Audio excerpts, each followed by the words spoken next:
God's word. Will you pray with me? Loving and gracious God, help us to hear the words that you have for us. Open our hearts, and may my mouth proclaim your goodness. Amen. Amen. As Jesus was talking with his friends at Starbucks, he told this, you know I like Starbucks. He told this story addressed to those who believed that in their own self-righteousness while holding everyone else in contempt. Of course, those who believed in their own self-righteousness probably had no idea he was talking to them, but isn't that always the way? Anyway, here's the story Jesus told. Two people went to church on Sunday. One was a pastor on her vacation, and the other was a politician. The pastor was appalled to see this politician in church, because this politician had supported some pretty awful policies. Detaining children in cages, taking health care from transgender people, allowing sexual predators to be justices, extorting foreign governments. You get the idea. When prayer time came, the pastor bowed her head and prayed, God, you know me. You know I'm not like other people, greedy, crooked, adulterous, or even like this reprehensible politician. I give a tenth of everything I receive to my church. I own very few possessions. I work in the homeless shelter and the food pantry. I show up for social justice causes, and I don't need to be rewarded for these things. The politician, on the other hand, stayed toward the back of the sanctuary. She didn't actually seem to be there for a photo op, and she didn't have her staff with her. She seemed to be in some distress, though. And when prayer time came, with real humility, she prayed from her heart, God, be merciful to me, a sinner. Believe me, she went home from church right with God, alongside that pastor. For those who exalt themselves will be humbled, and those who humble themselves will be exalted. That's maybe how the parable would have sounded to Jesus' listeners over 2,000 years ago.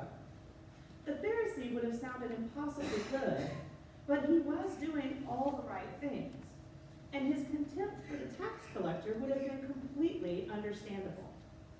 The tax collector would have been someone who was in collusion with the Roman occupiers, somebody who was willing to steal from his community, because tax collectors charged more than Rome demanded so that they could make a living and line their pockets.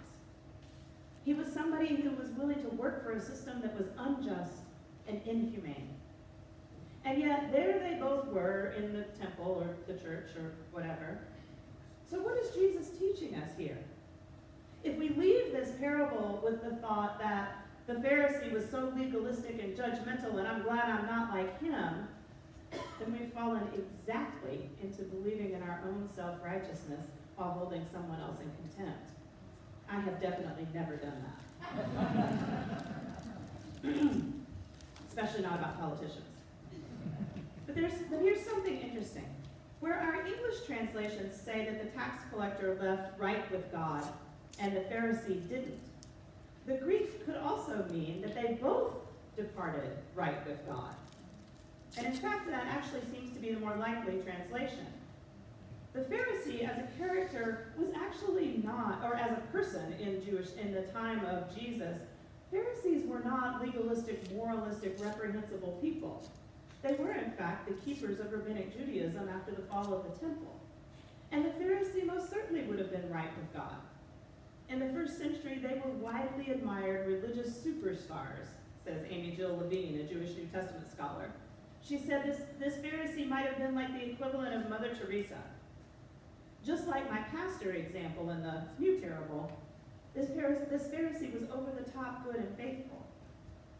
But also that tax collector, or our politician.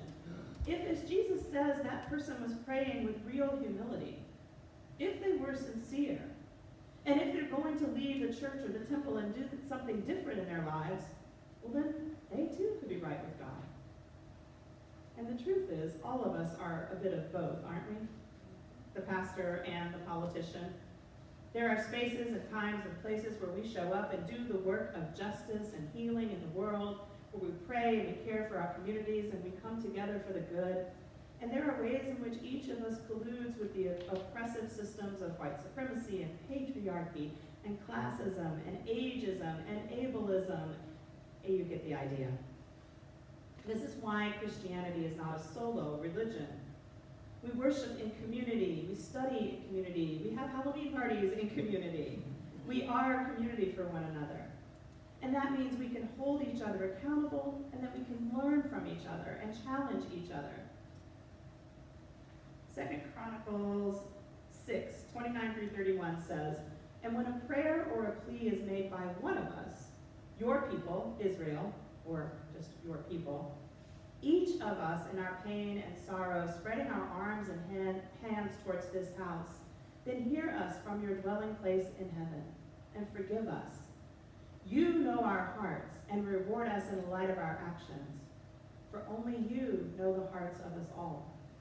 One of us might make a plea, but all of us are heard and forgiven. And God knows our hearts. God knows our sincerity in our pursuit of love, compassion, kindness, and justice. And just because a corrupt politician comes to church and prays with real humility doesn't mean we have to support them if they continue to harm our community. And just because a pastor does lots of good works, if she harms the community, we can ask her to go. But maybe that politician had been coming to church for a while, and maybe she kept seeing the examples of the people in this community sincerely trying to practice love and compassion and kindness and justice.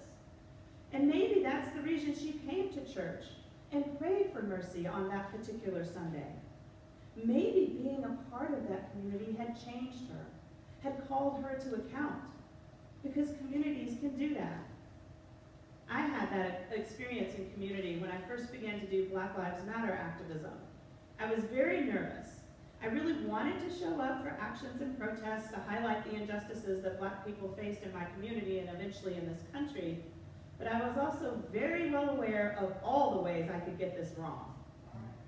I went to the man who was leading the Black Lives Matter movement in Connecticut, who was a good friend, and I knew I could trust him to tell me the truth, and I poured out my heart. I want to be involved, but I don't want to be that white person. I don't want to screw it up, da-da-da-da-da. You get the idea. John nodded, and he listened to me ramble, and when I finished, he said, "Marie," he has a very deep, booming voice. I wish I could do it. "Marie, you just have to show up." By worrying about how I would appear and not the work, I was really centering myself, and that wasn't quite the most helpful thing. And John, being my friend, was very willing to tell me that. He made it clear that he wasn't going to help me feel more comfortable, that I was just going to have to show up with the rest of the folks who've been doing this justice work and be there. And I did. I showed up to our very first action. It was a die-in at City Hall. I had no idea what I was doing, but I also had no idea how powerful it would be. And I kept showing up, and when I messed up, and goodness knows I did, I knew that the community would hold me accountable. No, you don't need a speaking role, sit down. And I knew that they would continue to welcome my participation as I needed it, as they needed it. I learned from seasoned white activists how to step back and ensure that I wasn't trying to center myself. I learned that if a Black person in leadership said they wanted my voice at a rally or protest, they meant it, and it was important to answer that call. And over time, these folks became my justice-seeking community. And we worked across all kinds of issue areas. And our relationship meant that we knew who was sincere in their commitment to the work of justice, and that we could talk to each other and hold each other accountable. See, this parable is telling us how to be in community. It's reminding us that we will be in community with people who at times mess up. We will be in community with people who do harm at times. And we will be in community with people who often provide excellent examples and role models for who we want to be in the world. We can hold all of that in love. We can learn from each other's strengths. We can hold each other accountable in love. In the joy and messiness of community, we can show up together. Now, like any community, we can get frustrated with each other, and the temptation is to gossip and to complain to others. Can you believe? I've never done that. I've just heard that happens. To point out how this person or that person isn't measuring up to our standards of what it means to be part of this community. That's just what this parable tells us not to do, right? To wallow in our own self-righteousness. What we could choose instead is to humble ourselves, to be accountable to each other, and to learn from each other. That's much harder work than gossiping and sniping, I'll give you that. But when we consider that this is a parable addressed to those who believed in their own self-righteousness, we know we've all been that person. But as a community, we can take Jesus' teaching to heart. We can humble ourselves and all end up right with God. May that be so for us.